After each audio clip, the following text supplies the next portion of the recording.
In celebration of Black History Month, Cedric the Entertainer has been celebrating the impact of several Black comedians have had on the world on his social media. In one piece, Cedric highlighted Bill Cosby and all the work he's done. Malcolm-Jamal Warner, most known for playing Dr. Cosby's son, Theo, in The Cosby Show, would repost the piece on Sunday, which marked the end of the month. In the caption of the post, Malcolm will open up with a lengthy message about the time he felt his 2015 Grammy win was overshadowed when he was asked if the legacy of The Cosby Show has been tarnished due to Cosby's allegations at the time. Malcolm's answer to the question was taken out of context, and the media ran with the false headline, saying that he did feel The Cosby Show has been tarnished over the sexual assault allegations. In the end of his post, Malcolm would clarify his previous comments by agreeing with his Cosby co-star Keisha Knight-Pulliam, saying that Cosby's accomplishments and influence can never be taken away and should always be remembered. Today on the show, we have our comedy hype analyst, Capone Pierre, to discuss if we agree with Malcolm-Jamal Warner. Can the legacy of Cosby Show be tarnished? Now, Pierre, I'll come to you first. After hearing this and, seeing Malcolm speak out, it kind of brings that question back up. If we think that the Cosby Show history and legacy can be tarnished, what are your thoughts on that? I don't think at all. It's sad that sometimes people marry the personality, the person that's also with the show or the event. And sometimes it's not that at all. Most times it's not. I can differentiate between the two. The Cosby Show put a lot of people through college. I mean, made a lot of people go to HBCU schools, which are, back in the days, they weren't going as much. Starting in the early 80s, when he had the show, droves of young Black people decided they wanted to go there. And to see a family that was a family together with a husband and a wife and kids and they were educated, you can't never forget those moments and those times. That encouraged a lot of people to do positive things. So what he did in his private life is something different. Now, you can judge him as the man. That's fine. But you cannot marry with the person that did the show, the show itself. You can't hook him with that. Because I even know people who are basketball players, a guy named Junior Bridgman. You heard of Junior Bridgman? Right. He was trash playing back, trash. But he got out of basketball and became worth $500 million for his investment, his businessman. So don't put the basketball player with the businessman. It's two different lives. Same thing with Cosby. What he did on the show was one thing, his personal was the second. Capone, what are your thoughts on that? I have to agree with Pierre. I don't think the legacy can go anywhere, and especially if us Black people keep it going. It was designed by white people to be, I ain't gonna say all white people, so I don't want to get that misconstrued. But the people that were trying to hurt him, they hurt him. As far as the show, nah, it's going to keep going on and on and on because it's great work. Absolutely. Yeah.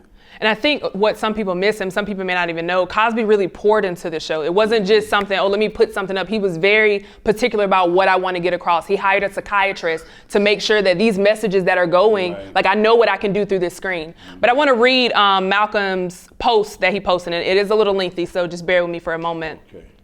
So he says, in 2015, I put out my last album, Selfless. I know, I'm past due for the fourth one.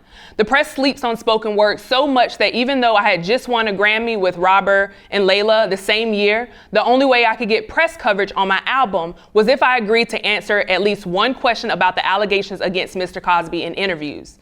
I did an interview with Associated Press. We did 20 great minutes on my career in music. The last question was, because of the allegations against Bill Cosby, has the legacy of the Cosby Show been tarnished? I replied, yes, the legacy of the show has been tarnished because whenever we see negative stereotypical images of Black people on TV and or film, we've always had the Cosby Show to hold up just to post to that. But now that it's taken off the air, we no longer have that. The next day, the headline read, Malcolm-Jamal Warner says the legacy of the Cosby Show has been tarnished. And just like that, the media world took on a bogus untrue from one source saying that I kicked an ex-loved one and her son out of a house a few years before that. The media took the truncated Cosby quote and ran with it. And once again, the altered truth took off like wildfire. Shortly after that, Keisha Knight-Pulliam did an interview and when asked the same question, said that the legacy of the show can never be tarnished because of all the good it did for our culture. Kids went on to pursue higher education, many at HBCUs, and went on to create their own loving marriages and families because of that show. And those things can never be taken away. She was dead ass on point. Even since then, I always quote my little homie / sis. So thank you, Cedric the Entertainer, for this. I can neither defend nor throw Mr. Cosby under the bus. Current circumstances notwithstanding, and despite attempts to strip him of his legacy, these accomplishments and influence can never be taken away, and they should be remembered. Pierre, after hearing that, what are your thoughts on Malcolm's stance? I totally agree. We got to, like I said, we got to separate the person from the job. Many people, even watching this right there, you're different at work than you are at home. You get paid to do your job at your job, and you're respected, and however it is, how well you do. At home, what you do at home is something different. I'm not brushing what he did away as something that's minor, but I will not merit with the show. Now, with that being said, a lot of times outlets are going to talk about what's called the elephant in the room. Yes, if you're dealing with somebody who has something to do with the Cosby Show, they're going to bring it up. That's just what it is. People want to know, what is your thought process, your thought of, Bill Cosby, if you had something to do with the show. I would say hopefully more urban Black outlets don't harp on that as much. So if they find somebody else who has something to do with the show, Keisha or Tempest Bledsoe or Malcolm, talk about something else that has nothing to do with the show, about Bill Cosby. I understand the white media, they're going to dig for dirt. That's what it is, it is what it is. But since he's one of ours and your Black media, pull up off of that, man. We already discussed it amongst ourselves. We don't need to keep bringing it up every time we speak to somebody that has something to do with the Cosby Show. It's my opinion. Right, and I think you hit a good point too. White outlets are going to push this narrative that we want to see in Black families, and I can feel Capone's energy over here. I already know what it is. Capone, after hearing that and just hearing what Pierre said, what are your thoughts? It's kind of hard for me to swallow when you see so much injustice. I mean, we're talking about the years that if they said he did it or whatever the situation is, we're talking about years. Here you got these white moguls that have been doing it today, and they still not in prison. Mm-hmm. It's the Weinsteins and all of these other Steins, and they are doing this today as we speak. Nobody's getting locked up. Nobody's doing anything. So when I hear stuff like that, I get really emotional. I kind of get angry because we keep beating the horse, but we're not actually bringing the other ponies in, and it's frustrating at some point.